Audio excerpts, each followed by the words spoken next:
Huko wanaulizana unaitwa nani? Mungu wenu anatisha, jina lake nani?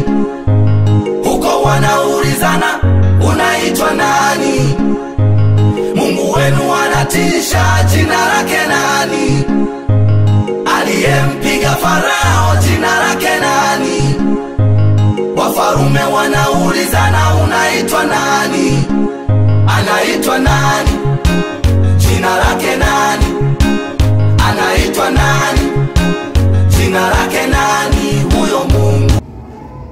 Yule mwenye kumdhulumu mwenzake alimjibu akasema, ni nani aliyekuweka wewe kuwa mwamuzi wetu? Ni nani amekusimamisha utuamue?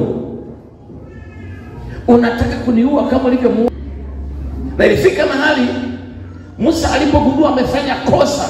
Unajua kuwa msemaji bila kupewa mamlaka kufanya makosa ni kwingi. Na Mungu alimuinua Farao makusudi ili Farao awafundishe unyenyekevu.